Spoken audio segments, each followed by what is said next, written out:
안녕하세요. 무설당입니다. 무설당의 삼라 공부방에 오신 것을 환영합니다.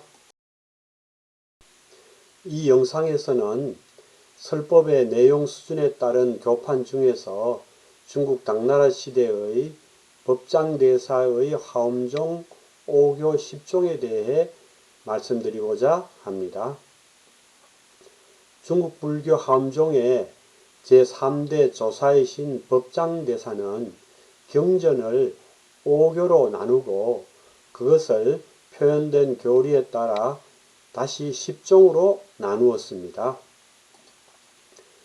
법장대사의 5교판의 특징은 경전을 소승과 대승으로 크게 나눈 후 대승을 4가지로 세분한 점입니다.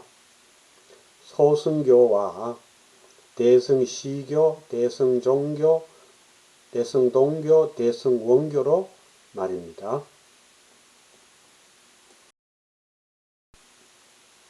법장대사의 10종의 1에서 6까지는 소승교로서 법상종의 규기법사가 세운 8종의 1에서 6까지와 일치합니다. 7은 대승시교로서 명칭만 한 승이 계공종에서 일체 계공종으로 바뀌었습니다. 8번째 진덕불공종은 대승종교이고 9번째 상상구절종은 돈교이며 10번째 원명구독종은 원교입니다.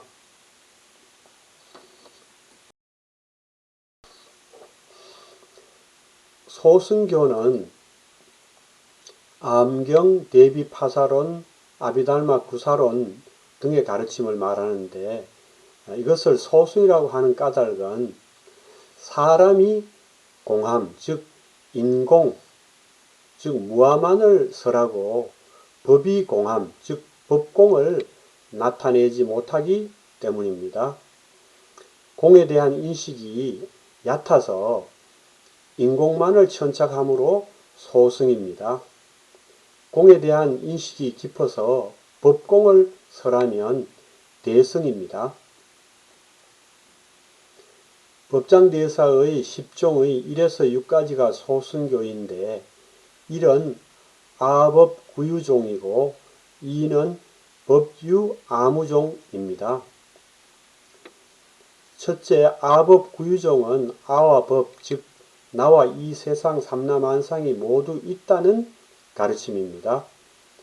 우리가 유, 있다고 하는 것은 아와 법, 즉 나와 이 세상 삼라만상입니다. 우리에게 그것이 전부입니다. 그 외에 다른 것이 있다는 것을 우리는 알지 못합니다. 그래서 우리는 그렇게 아와 법이 있다고 생각하고 그렇게 알고 그렇게 믿습니다. 이렇게 나도 있고 이 세상도 있다고 철석같이 믿고 있는 사람들에게 그 수준에 맞춰서 아와 법, 즉 나와 이 세상이 있다고 전제하고 그들을 진리로 인도하기 위한 가르침이 아법구유종입니다. 그러면 아와 법, 즉 나와 이 세상 삼라만상은 어떻게 존재할까요? 그것은 스스로 존재하는 것이 아니라 인연하합으로 존재하게 됩니다. 이렇게 연기법의 가르침을 펴서 자연스럽게 다음 단계인 법유아무종으로 나아가게 합니다. 법유아무종은 법, 즉 이 세상 삼라만상은 있지만 즉 나는 없다는 가르침입니다.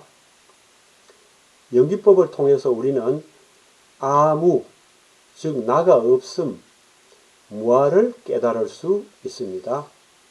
무아를 깨달으면, 즉 나가 없다는 것을 깨달으면 일체의 괴로움과 번뇌에서 벗어날 수 있습니다. 나가 없으면 괴로움이나 번뇌가 혼자 있을 수 없기 때문입니다. 무아는 세계의 어느 종교에서도 찾아보기 어려운 불교의 독특하고 획기적인 가르침입니다.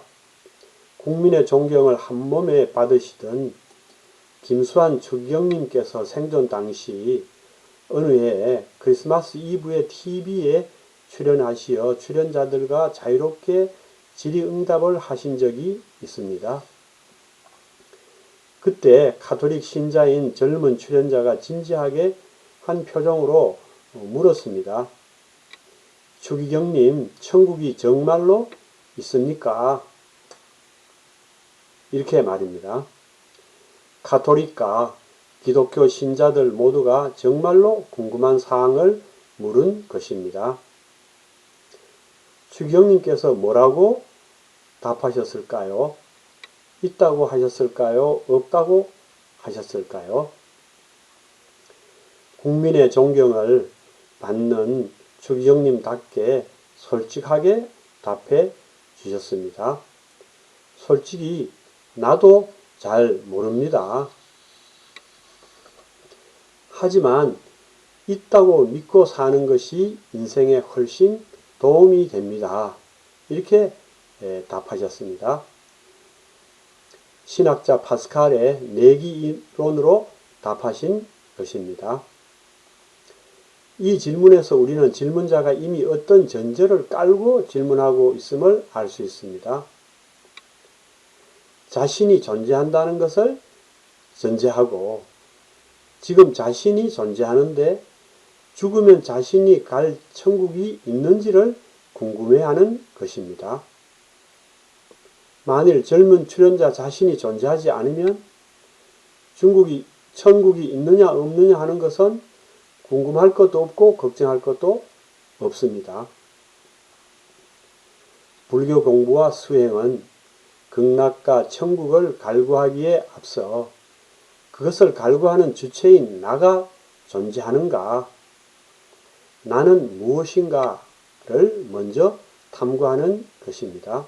이것이 불교가 다른 종교와 확연히 구별되는 차이점일 것입니다.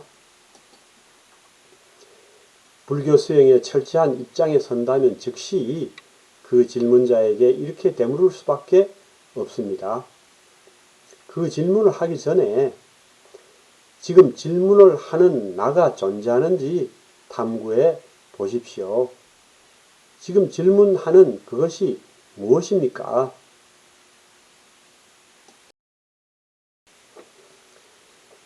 그러면 무아, 즉 나가 없다는 것의 의미는 무엇일까요?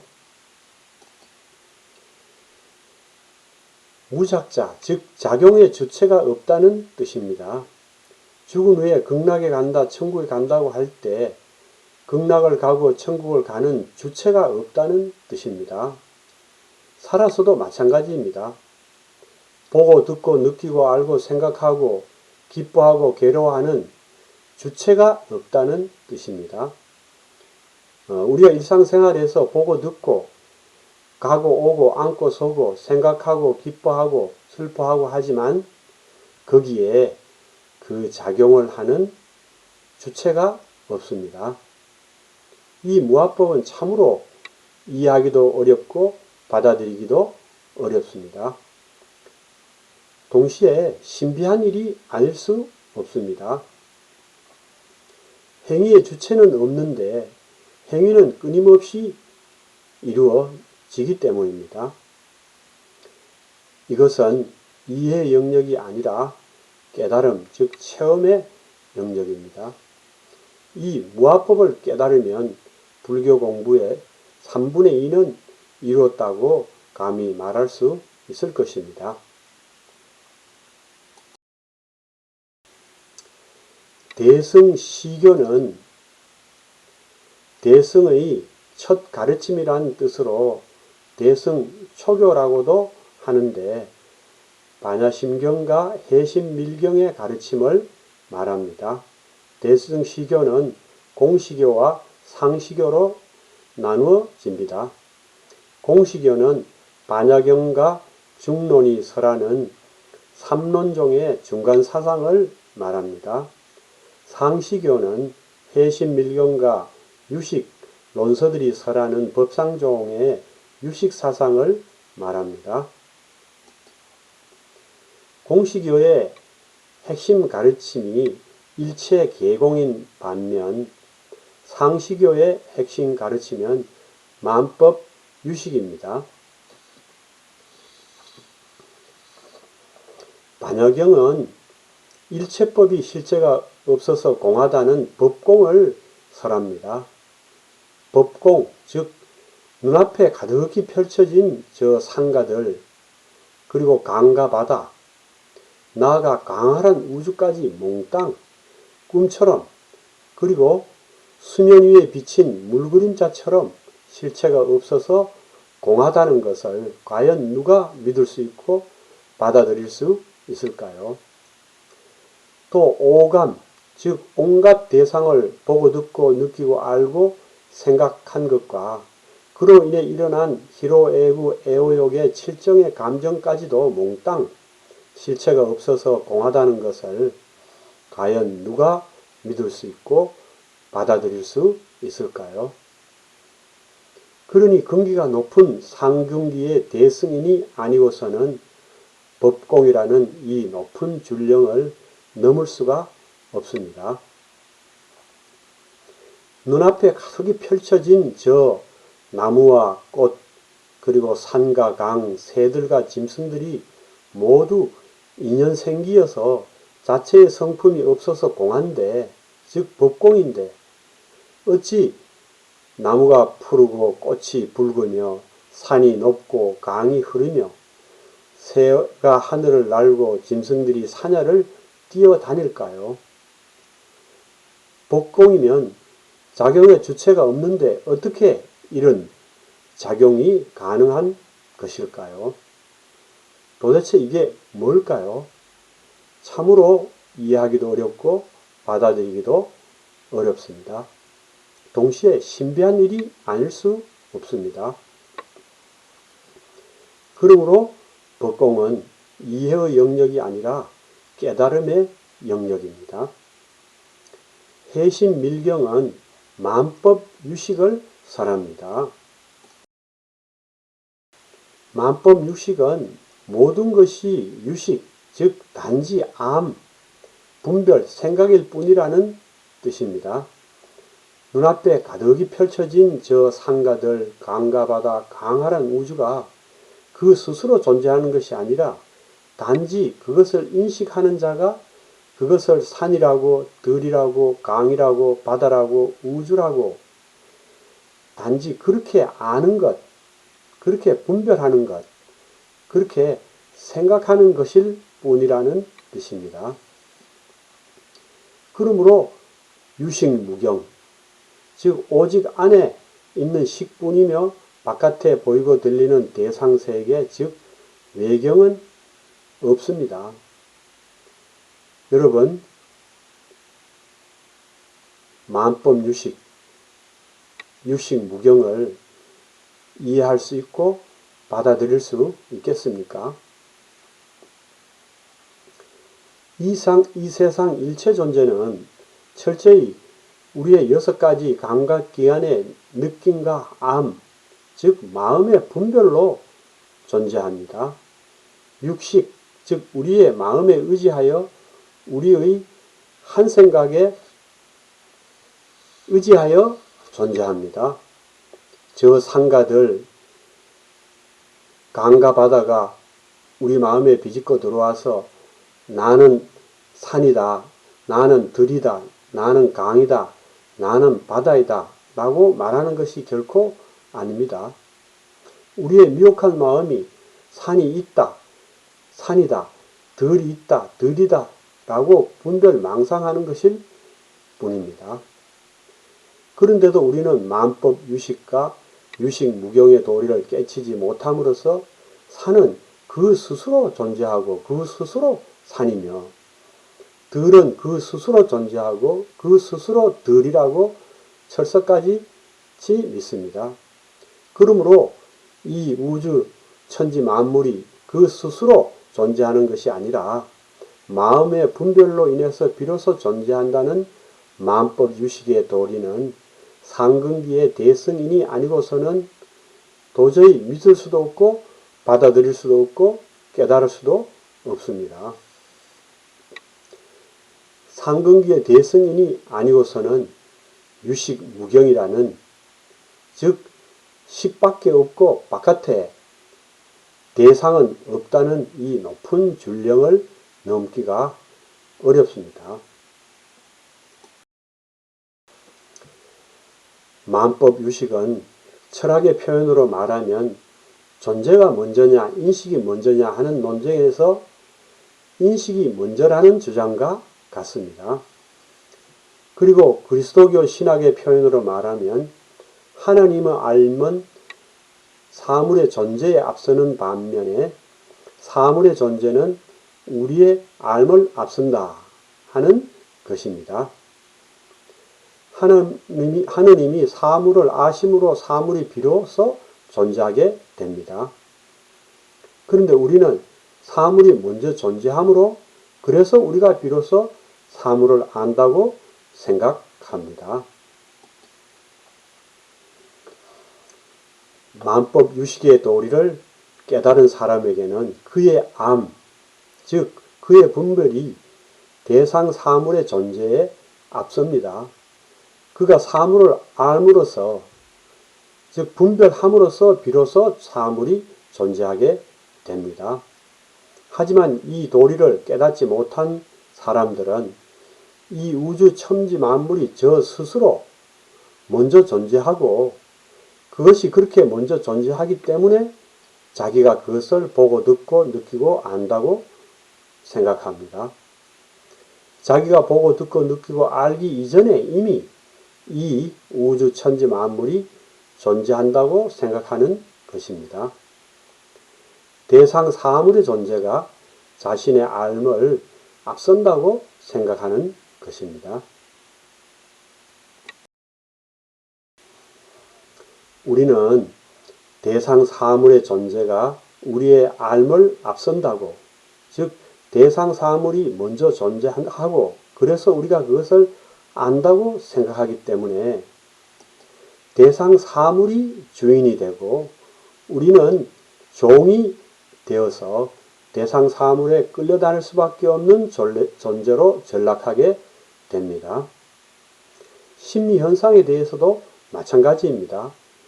우리는 심리현상의 존재가 우리의 알을 앞선다고, 즉 심리현상이 먼저 존재하고 그래서 우리가 그것을 느끼고 안다고 생각합니다. 그로 인해 심리현상이 주인이 되고 우리는 종이 되어서 심리현상에 질질 끌려다닐 수밖에 없는 존재로 전락하게 됩니다. 사람들의 괴로움과 불행의 근본 원인이 바로 여기에 있습니다. 반면에 만법 유식을 깨달은 사람은 자신의 알미 대상 사물의 존재에 앞선다고, 즉 자신이 대상 사물을 알므로써 비로소 대상 사물이 존재하게 된다는 것을 압니다. 대상 사물이 외부에 저 스스로 존재하는 객관적 실체가 아니라 철저히 자신의 인식, 즉 자신의 마음의 분별에 의지하여 비로소 존재한다는 자각이 항상 뚜렷합니다. 그로 인해서 자신이 주인이 되고 대상 사물은 자신의 인식에 의존하는 부속물, 즉 종, 허망한 것에 지나지 않게 됩니다. 심리현상에 대해서도 마찬가지입니다. 그래서 일체의 괴로움과 번뇌에서 해탈합니다. 주인이 종에게 질질 끌려다닐 까닭이 없음을 알기 때문입니다. 그보다 더 어리석은 일이 없다는 것을 알기 때문입니다. 중국에서는 일체 개공과 만법 유식 중 어느 것이 더 수승한 진리냐 하는 논쟁이 치열했습니다. 일체 개공과 만법 유식이라는 부처님 가르침 중 어느 것이 더 우월한 가르침이냐 하는 논쟁인데 이것은 삼론종과 법상종이 각기 자기 종파가 더 우월한 종파라고 주장하는 논쟁이기도 합니다. 이 논쟁에서 만법 유식이 더 수승한 가르침이라는 쪽으로 결론이 났습니다. 그런데 우리나라 신라의 원효대사께서는 그 둘은 우월을 가릴 수 없는 것이며 동등한 가르침이라고 주장하셨습니다. 이것이 우리가 고등학교 때 윤리 시간에 배운 원효대사의 그 유명한 화쟁 사상입니다. 이렇게 공이냐 유식이냐 하고 치열하게 논쟁하였지만 둘 다 불교의 최상의 진리는 아니며 대승시교, 즉 대승의 가르침의 시작에 불과합니다. 아직 넘어야 할 줄령이 많고 그래서 갈 길이 멉니다. 그 시발점이 되는 것이 대승 종교입니다. 대승 종교는 다음 영상에서 이어서 말씀드리도록 하겠습니다.